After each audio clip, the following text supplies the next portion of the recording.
Hey VC again, it's Jeff, JG Yukama.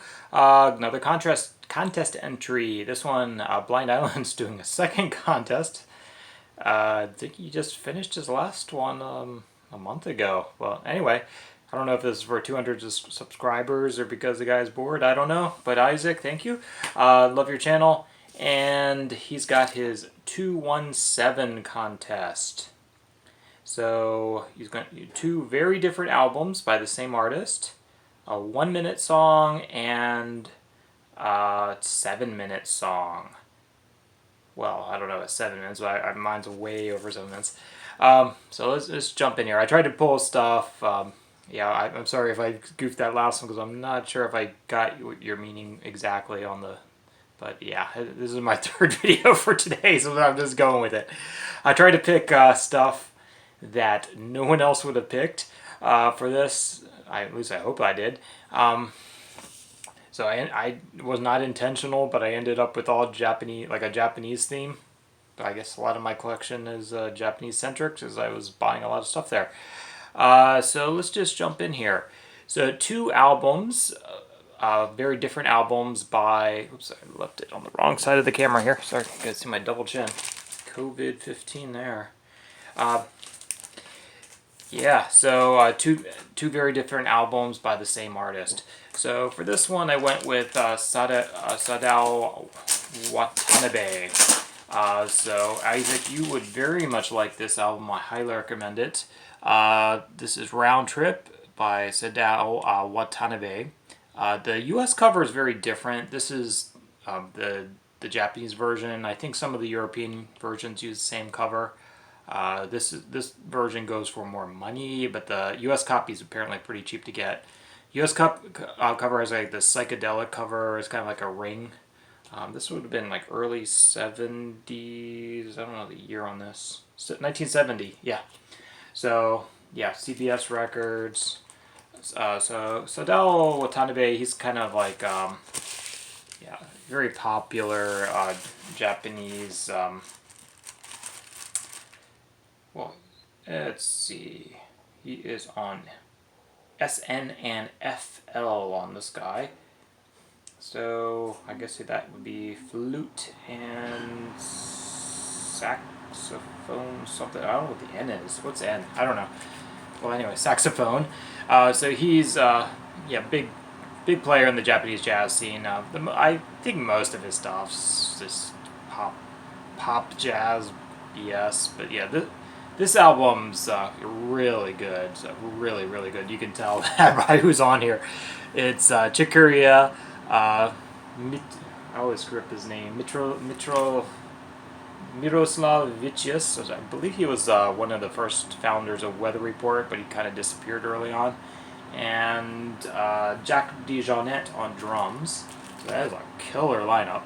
So this one's just really psych infused fusion goodness. This is a super album, highly recommended. And Isaac, this is extremely up your alley. So search it out. Always push this to Andrew Kills on the Crate, but I don't think he's taken me up on it yet.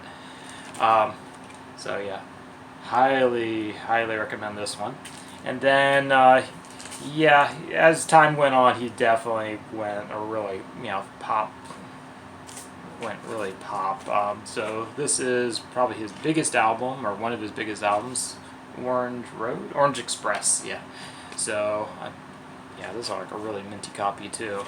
I would not have bought this except I got it for like $1 or $2. So, yes, and this one he goes like this kind of like cool jazz, Caribbean. He's like using a lot of steel drums and stuff like that. It's so for fans of city pop, you might actually like this. I'm not saying it's a terrible album. It's just not my particular taste. So it's kind of like this cool Caribbean jazz theme here. You can kind of get that from the picture there. But yeah, this album I highly recommend. So Round Trip. There you go.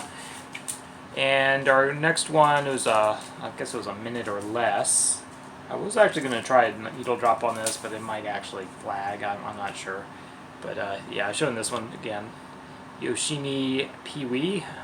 And I think the singles Bo? I don't know. But anyway, so on one side, no, Big Toast is the name. I don't know why she bothered naming this. First side comes in at about 10 seconds. Yeah, the whole side, 10 seconds. So that's Yoshimi from the Boredom. She's the drummer. And with Julie Kafritz from Pussy Galore. And on the other B-side, you got Yoshimi with Kim Gordon of Sonic Youth. So basically, this is like a Free Kitten album, really. So, but it was released under Yoshimi's name. Yoshimi Pee-wee Bo, whatever. So, yeah. So the second side basically Kim Gordon yelling about her tuna sandwich, which clocks in about 20-30 seconds. The first side's like about 10 seconds. This is like the widest grooves you've ever seen. Does that even show up on camera? These are insanely wide grooves. Yeah, it takes up about that much of the album, and they're spaced about 1 millimeter apart. But yeah, that's definitely probably the shortest single you'll ever see. It clocks in about 10-15 seconds on one side and about 30 seconds on the B side.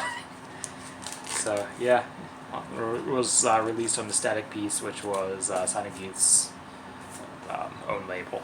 And the last one, I'm hoping I interpreted this one right, is a minute or a song that's at least 7 minutes long. So I don't know. At that point, I'm just going with the Japanese theme. So I pulled Miles Davis's Agartha, and this is a double album, and every single song on here is over 20 minutes. So I think that counts. But yeah, especially I love the version of Jack Johnson on here. I was just watching that documentary on PBS too. I highly recommend that.